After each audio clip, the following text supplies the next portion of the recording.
اور وہ آدمی جو نماز جمعہ کے لیے آئے خوف کرے کہ اگر وضو کرنے میں مصروف ہوا تو نماز جمعہ اس سے چلی جائے گی، تو وہ وضو کرے۔ اگر وہ نماز جمعہ جماعت سے کچھ پا لے تو اس کے ساتھ پڑھے، اگر نہ پا سکے تو ظہر کی 4 رکعت پڑھے۔ یوں ہی اگر وقت تنگ ہو اور وہ ڈرے کہ اگر اس نے وضو کیا تو وقت اس سے نکل جائے گا، تو ایسا آدمی تیمم نہ کرے بلکہ وضو کرے اور اپنی قضا نماز پڑھے۔ اور مسافر آدمی پانی جب اسے اپنے سامان میں رکھ کر بھول گیا اور اس نے تیمم کر لیا اور نماز پڑھ لی، پھر اسے وقت کے اندر ہی پانی یاد آ گیا،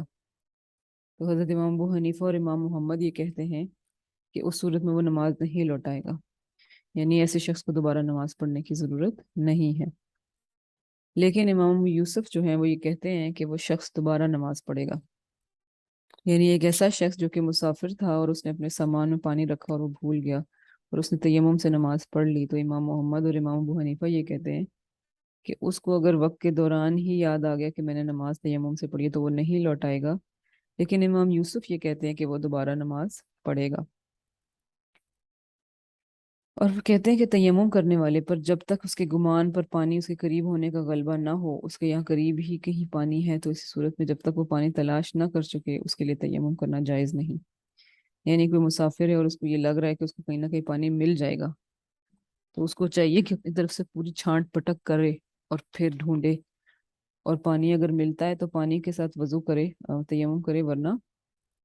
اگر پانی مل گیا تو وضو کر لے۔ اسی طریقے سے یہاں تو اب ہم بات کر چکے ہیں تیمم کی، اور اب ہم بات کریں گے اس کی باب الحیض کی۔ باب الحیض جو ہے وہ بہت زیادہ امپورٹنٹ ہے ہم خواتین کے لیے تو خاص طور پر، اور اس کے مسائل ہمیں ہر آئے دن پرابلمس ہی رہتی ہیں، تو یہ والا جو ٹاپک ہے یہ ہم خواتین کے لیے بہت امپورٹنٹ ہے۔ اس میں یہ ہے کہ سب سے پہلے ہم بات کریں گے کہ وہ کون سی ٹائمنگ ہے جس کو ہم حیض کنسیڈر کریں گے، اور پھر یہ کہ اس میں کیا احکامات ہیں۔ تو حیض کی جو کم سے کم مدت ہے وہ 3 دن ہے، اور انہی دنوں کی 3 راتیں ہیں، اور خون جو اس مدت سے کم ہو تو وہ حیض کا خون نہیں بلکہ وہ بیماری کا خون ہے، یعنی 3 دن سے کم اگر کسی کی بلیڈنگ ہوئی ہے اور 3 راتوں سے کم تو پھر اس کو ہم بیماری کنسیڈر کریں گے۔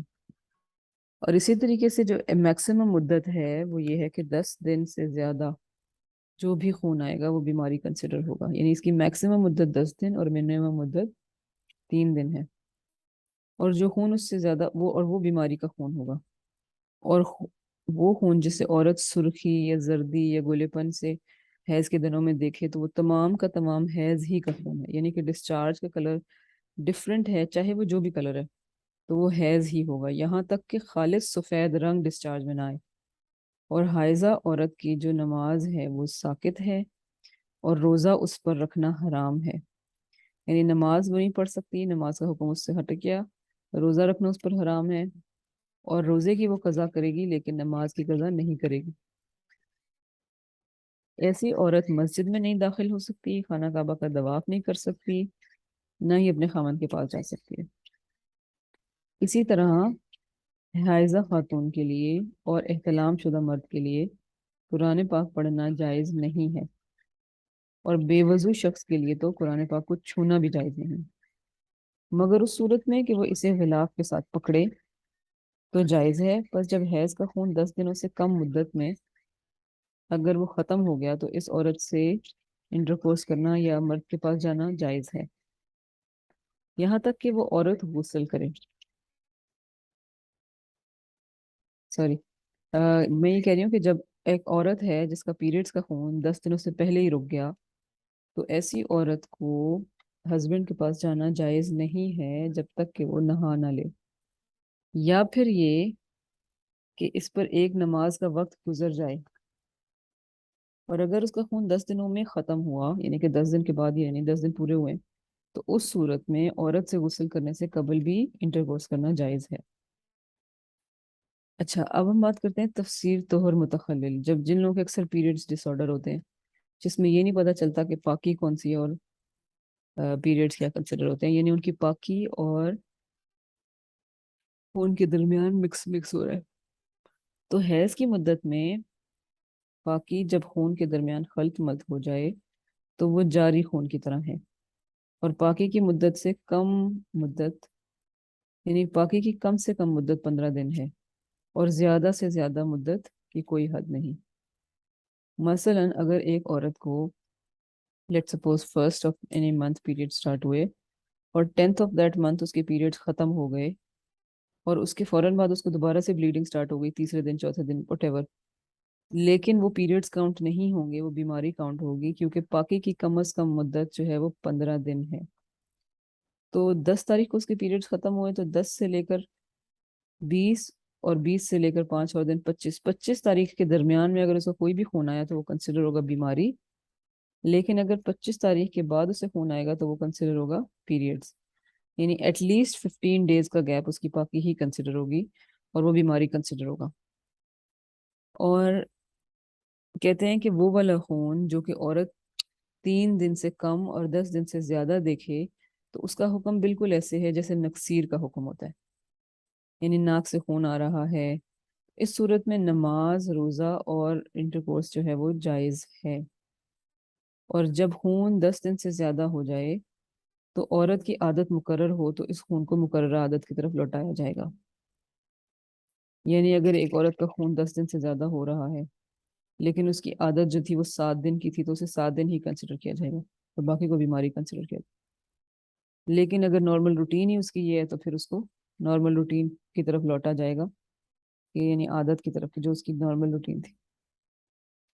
تو کہتے ہیں کہ اس خون کو مقررہ عادت کی طرف لوٹایا جائے گا، اور جو خون اس کی مقررہ عادت سے زائد ہوگا وہ بیماری کا خون ہوگا۔ اور اگر عورت نے بالغ ہونے کی ابتدا ہی بیماری کے خون میں مبتلا ہونے کی صورت میں کی ہے، یعنی ایک عورت تھی جس کو کوئی پرابلم تھا، اس کی بلیڈنگ ہوتی رہتی تھی، لیکن اسی دوران وہ بالغ بھی ہو گئی ہے تو، اور وہ اس کو کانسٹنٹ اس کی بلیڈنگ چل رہی ہے، تو کہتے ہیں کہ اس صورت میں ہر ماہ سے 10 دن اس کے پیریڈز کاؤنٹ ہوں گے اور باقی کے 20 دن اس کی بیماری کاؤنٹ ہوگی۔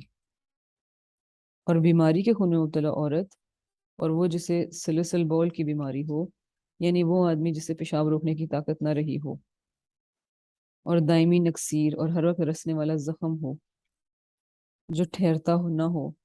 تو ان لوگوں کا حکم یہ ہے، یعنی کہ اکثر ایسا ہوتا ہے نا کچھ لوگوں کے پیریڈز بلیڈنگ بس بند ہی نہیں ہوتی، یا کچھ لوگ ایسے ہوتے ہیں جن کا پیشاب کنٹرول ہی نہیں ہوتا، اور کچھ لوگ ایسے ہوتے ہیں جنہیں کانسٹنٹ نکسیر رہتی ہے، یا کوئی ایسا زخم ہے جیسے ہر وقت تھوڑا تھوڑا کر کے خون یا کچھ چیز نکل رہی ہے، تو ایسے لوگوں کا وضو حکم نماز کا یہ ہوگا کہ یہ لوگ ہر وقتی نماز کے لیے علیحدہ وضو کریں گے، اور اس وضو کے ساتھ وقت کے اندر اندر فرائض اور نوافل میں سے جو چاہیں وہ پڑھ لیں، لیکن جب اس نماز کا وقت گزر جائے تو ان کا جو وضو ہے وہ ختم ہو جائے گا، اور انہیں دوسری نماز کے لیے نیا وضو کرنا ہوگا۔ تو یعنی بیماری والا جو شخص ہے تو اس کے دوران کیا حکم ہوگا کہ اس کو ہر نماز کے لیے نیا وضو کرنا پڑے گا، اور پھر جیسے ظہر کے لیے وضو کیا تو وضو کے دوران اس وضو میں اور اس نماز کے ٹائم میں وہ نوافل اور فرائض پڑھ سکتا ہے جو پڑھنا چاہے، لیکن جیسے ہی نماز کا ٹائم گزرا تو اس کا پچھلا وضو کاؤنٹ نہیں ہوگا، اسے نیا وضو دوبارہ کرنا پڑے گا۔ اچھا، یہ تو ہو گئی ہماری پیریڈز کی بات۔ اب ہم بات کرتے ہیں نفاس کی۔ نفاس وہ خون ہوتا ہے جو بچے کی پیدائش کے بعد ہر عورت کو آتا ہے، 40 دن کی اس کی میکسیمم مدت ہے۔ تو نفاس وہ بچے کی پیدائش کے بعد نکلنے والا خون ہے، اور وہ خون جسے حاملہ عورت دیکھے، اور وہ عورت بچے کی پیدائش کی حالت میں بچے کے پیدا ہونے سے پہلے دیکھے، وہ بیماری کا خون ہے۔ ٹھیک ہے، بچے کے پیدا ہونے سے پہلے جو بھی خون آ رہا ہے وہ بیماری کا خون ہے، وہ پیریڈز یا وہ نماز کو ساقط نہیں کرے گا۔ اور نفاس کی کم سے کم مدت کی کوئی حد نہیں، لیکن اس سے زیادہ زیادہ مدت 40 دن ہے، یعنی کم سے کم مدت سے مراد یہ ہے کہ 10 دنوں بعد ہی اگر اسے کمپلیٹ وائٹ ڈسچارج آ رہا ہے تو وہ نماز پڑھ لے گی، بس شرط یہ ہوتی ہے کہ بالکل وائٹ ڈسچارج ہونا چاہیے۔ اسی طرح اس کی زیادہ سے زیادہ مدت جو ہے وہ 40 دن ہے، اور جو خون اس سے بھی زائد ہو تو وہ بیماری کا خون کنسیڈر ہوگا، یعنی وہ بھی پھر ہر نماز کے بعد ہر نماز کے لیے نیا وضو کرے گی، بلیڈنگ چاہے ہوتی رہے، لیکن یہ ہے کہ کپڑوں پر کوئی ایسا داغ نہیں ہونا چاہیے، کیونکہ ظاہر ہے کہ وہ کپڑوں کو ناپاک کر دے۔ اور جب خون نفاس 40 دن سے بھی زیادہ ہو جائے، اور وہ عورت ایسی ہے جو اس سے پہلے بھی بچہ پیدا کر چکی ہے اور اس کی کوئی مقررہ عادت بھی ہے پرانی بھی، تو پھر اس کو اس کی عادت کے دنوں پر لوٹایا جائے گا، یعنی 40 دن سے زیادہ، پہلے بچے کی باری بھی اس کو 40 دن سے زیادہ ہی خون آیا تھا اور ابھی بھی 40 دن سے زیادہ ہی آ رہا ہے، تو اس کا مطلب ہے کہ اس کی نارمل عادت ہی یہی ہے،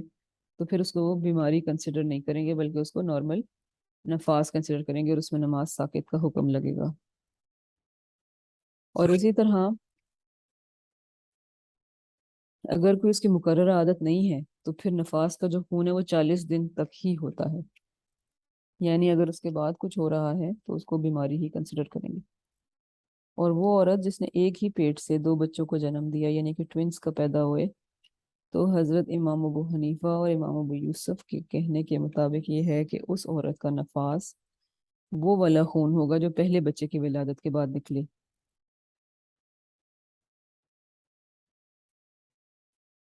یعنی اس کی نفاس کی ڈیٹ یا ٹائمنگ تب سے کاؤنٹ ہوگی، تب سے کاؤنٹنگ شروع ہو جائے گی اور نفاس اس کو کہیں گے۔ لیکن امام محمد اور امام ظفر کا یہ کہنا ہے کہ اس کا نفاس وہ خون ہے جو دوسرے بچے کی پیدائش کے بعد نکلے۔ تو یہاں پر ہمارا